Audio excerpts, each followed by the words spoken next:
So it reminded you of your relationship with your mom. Mama bear. Got it. All right.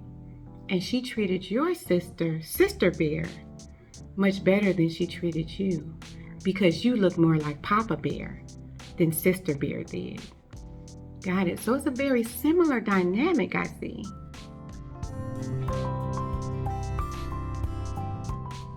Week.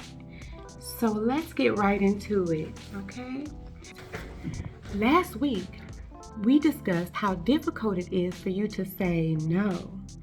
How did that go this week? That was your homework, remember? All right, so you were able to say no. And how did you feel when you said no?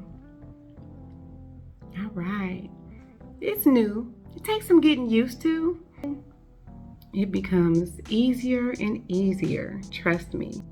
Allow people to own their feelings, their emotions, and their thought processes. And once you stop taking responsibility for making other people feel better about themselves and about situations, it'll become easier for you to say no. Don't even worry about it. All right, so what would you like to discuss today? You've been watching the Queens of RNB. Yes, I'm familiar with that show. Okay, and you feel triggered. Okay, from Tamika and Tasha's mom and the way Tamika was treated. Tell me about that. Okay, so it reminded you of your relationship with your mom. Mama bear. Got it. All right. And she treated your sister bear, much better than she treated you because you look more like Papa Bear than Sister Bear did. Got it. So it's a very similar dynamic, I see.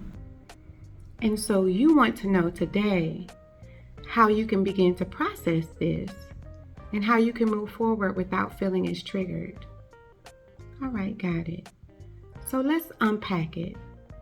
When you watched the episode, what memories specifically did it bring up for you?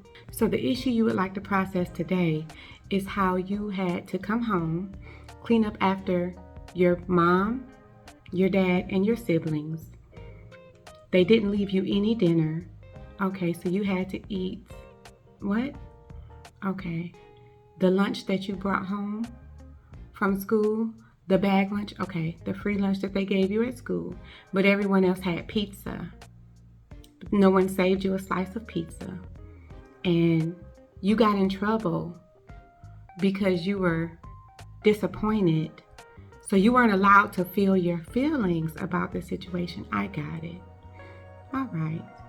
And when you think about that, right now, how do you feel and where are you feeling it? Okay, you feel sad and it's in your heart, in your chest area? Got it. Okay, sit in that space and take a deep breath. How old were you when this occurred?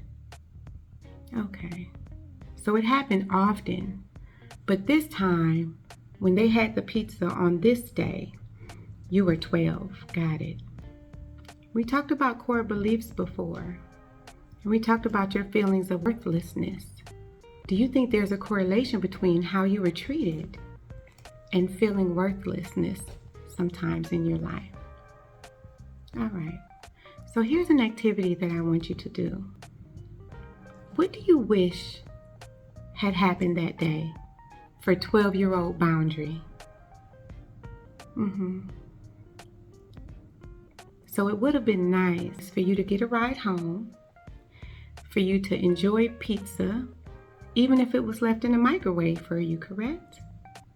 And not have to do the dishes after your long day of school and band practice. And having someone think of you in that space would have made that day much better for you. I want to give you an opportunity to think of 12-year-old Boundary right now in this space. It may feel strange to talk to your 12-year-old self and to let her know that she is worthy with the family and that the family had thought of her the way that they thought of themselves and the other children in the family. But it's not her fault.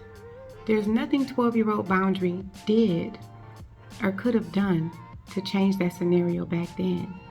But we can reframe it so that when we think about those things, it's not as triggering because we've already begun the healing process. So this is your homework for today.